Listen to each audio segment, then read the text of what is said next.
तांगे यांचं मुंबईतलं आंदोलन आणि त्यानंतर राज्य सरकारनं काढलेला हैदराबाद गॅझेटचा जी.आर. यावरून राज्यामध्ये जातीय अस्थिरता निर्माण झाली का हा प्रश्न निर्माण होतोय। कारण झालंय असं की गेल्या काही दिवसांमध्ये जाती आरक्षणाच्या मुद्द्यावरून राज्यामध्ये आत्महत्या वाढताना पाहायला मिळतात आणि याची सर्वाधिक झळ बसली आहे ती मराठवाड्यामध्ये। याला आरक्षण का, मला का नाही असं म्हणत गेल्या 5 दिवसात लातूरमध्ये 3 आत्महत्या झाल्यात। पाहूया त्या संदर्भातला हा रिपोर्ट। आरक्षणाचा मुद्दा पेटला, 5 दिवसात 3 आत्महत्या। आरक्षणाच्या धगीत लातूर जिल्हा होरपळला। छगन भुजबळांनी जवळ घेतलेलं हे लेकरू भरत कराड यांचं।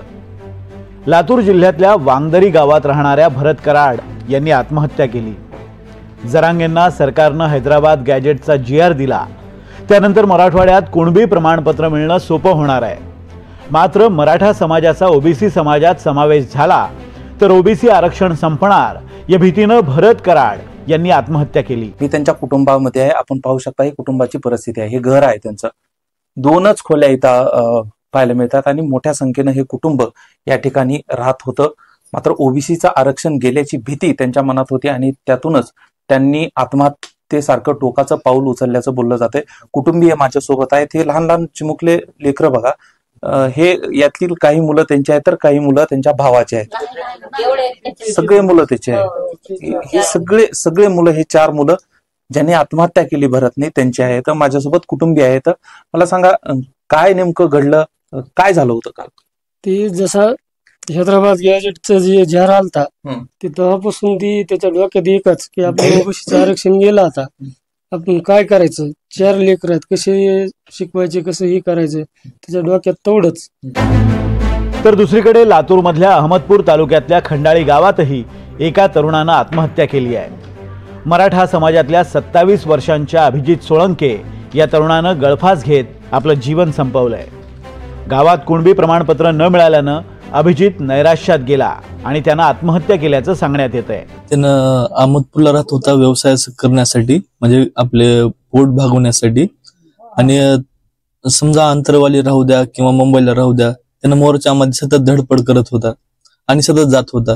आता हे 4-5 दिवस झालं किंवा हे 15 दिवस झालं जसं सरकारने जी.आर. काढले तसं गावामध्ये एक पण कुणबी नोंद सापडली नाही। त्याबद्दल त्यानं निराश होऊन समजा शेवटचा स्टॉप उचलला। मला कसं व्हावं, आता माझ्या 2 लेकर आहेत, मला काम भेटणार, कुठे जॉब भेटणार। आरक्षणाच्या निमित्तानं महादेव कोळी समाजाचा प्रश्नही पुढे आलाय। लातूर मधल्या निलंगा तालुक्यातल्या दादगी गावात 32 वर्षांच्या शिवाजी वाल्मिक मेळे यांनी आत्महत्या केली।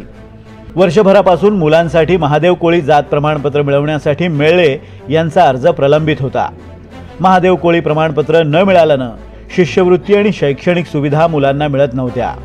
त्यामुळे मानसिक तणावाखाली असलेल्या मेळे यांनी विजेचा शॉक लावून घेत स्वतःचं आयुष्य संपवलंय। आत्महत्येपूर्वी लिहिलेल्या चिठ्ठीत त्यांनी म्हटलंय, माझी 2 लेकरं शिकायला आहेत, मी मजुरी करून घर चालवतोय। लेकराला महादेव कोळ्याचं प्रमाणपत्र मिळत नाही, हे सरकार प्रमाणपत्र देत नाही, म्हणून मी करंटला धरून आपलं जीवन संपवतोय। गेल्या 2 वर्षांपासून मल्हार कोळी आणि महादेव कोळी समाजानं सातत्यानं आंदोलन केलंय। उर्वरित महाराष्ट्रात लागू निकष तेच मराठवाड्यात लागू करावेत अशी त्यांची मागणी आहे। 17 सप्टेंबरला मराठवाडाभर आंदोलनाची हाक देण्यात आली होती। आता दादगीतील आत्महत्येमुळे हे आंदोलन अधिक तीव्र होण्याची चिन्ह आहेत। महादेव कोळी समाजाचे आहेत बघा, काही तुम्हीच आता सरकार करा साहेब, का होईल ते होईल, कसं करावं आता। 4 दिवसात घडलेल्या या 3 आत्महत्या निव्वळ योगायोग नव्हेत, तर आरक्षणाच्या राजकारणामुळे निर्माण झालेल्या अस्थिरतेचं प्रतीक आहेत। एका बाजूला मराठा समाजाला न्याय देण्याची आक्रमक मागणी होते, तर दुसरीकडे ओबीसी आपले हक्क वाचवण्यासाठी रस्त्यावर उतरलेत। त्यातच महादेव कोळी समाजाला प्रमाणपत्र पडताळणी प्रक्रियेतून न्याय न मिळाल्यानं शैक्षणिक नुकसान होत आहे। लातूर जिल्ह्यातील या सलग आत्महत्यांनी जिल्हा हादरला असतानाच बीड जिल्ह्यातही गोरख देवडकर यांनी आत्महत्या केली आहे। मुलगी पोलीस भरतीसाठी सराव करत असल्यानं तिच्या भवितव्याची चिंता त्यांनी आत्महत्येपूर्वी व्यक्त केली होती। या घटनेनंतर कुटुंब अस्वस्थ झालंय।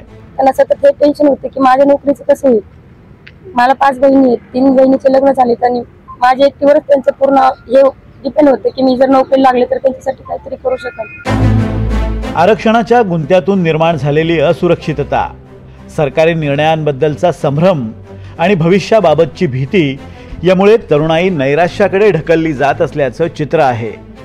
ज्येष्ठ नेते शरद पवारांनीही या अस्वस्थ महाराष्ट्राबद्दल काहीशी चिंता व्यक्त केली आहे. आज महाराष्ट्राचं चित्र थोडं वेगळं झालेलं आहे. हा समस्येचा विचार हा अस्थिर होतं का काय असं दिसतंय. ही सामाजिक ऐक्याची वीण आहे ती उसळते का काय असं चित्र दिसतंय. आणि आज जात पात समक या सगळ्यामध्ये एक वेगळं चित्र या ठिकाणी दिसते. माझ्या मते हे एक प्रकारचं आव्हान आहे.